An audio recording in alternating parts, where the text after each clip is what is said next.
chẳng mà xin ít xua liền còn là dương đạn cặp bông nhắm máu sẽ có được làm đi mất nè bạn phải xem mà cặp bông bạn đấy 20 tiết thằng lơ viên nhé dương ai cho thầm lô hết bớt ba nằm đó nè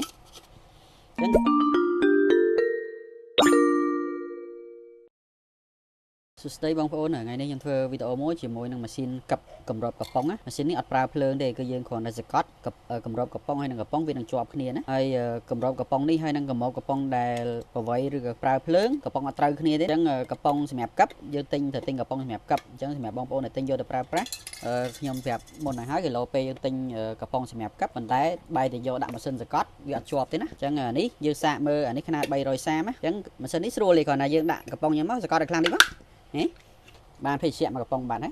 ហើយមួយទៀតខាងលើវានេះយើងអាចបិទយោរឹងតិចហើយយើងអាចចោះបានសាកមើលសិនណា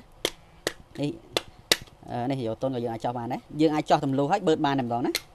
អញ្ចឹងកំប៉ុងនេះសម្រាប់បងប្អូនដែលលក់ភេសជ្ជៈមិនថាកាហ្វេទឹកផ្លែឈើឬក៏ស្អីតែយើងអត់ដាក់តកកចូលណាយើងដាក់តែទឹកសុទ្ធទេហើយយើងយកទៅក្លាសេហើយយើងយកមកចោះញ៉ាំបានតែម្ដងឬមួយក៏បងប្អូនអត់ចង់ចោះយើងចង់ហែកមាត់ហ្នឹងក៏យើងហែកមាត់បានដែរណា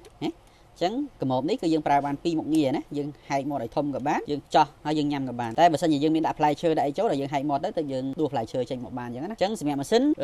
បងប្អូនអាចប្រើ330ឬក៏500ឬ250អីគឺយើងប្រើបានគាត់ថាយើងត្រូវសេរីកម្ពស់ម៉ាស៊ីនឡើយនេះណាចឹងអានេះដោយសារយើងដាក់330យើងដាក់វារៀងទាបចឹងបើសិនជាក្នុងករណីដែលបងប្អូនចង់ប្រើ500ចឹងបងប្អូនលើកវាលើតិចមកនេះបាច់រត់ណៃនេះគាត់លោកំប៉ុងឲ្យសាកមើលណាចឹង500នេះកំប៉ុង500យើងដាក់កំប៉ុងចូលយើងគ្រាន់តែសកត់ចុះមកកម្របជាប់ហើយតែក្នុងករណីយើងប្រើ250បងប្អូនត្រូវតម្លាក់ចុះក្រោមតិចទៀតណាអញ្ចឹងដូចកន្លែងនេះ300ណាអញ្ចឹងបងប្អូនអាចលោមើលថាកំប៉ុង250កម្ពស់ប៉ុណ្ណាវាត្រូវល្មមអញ្ចឹង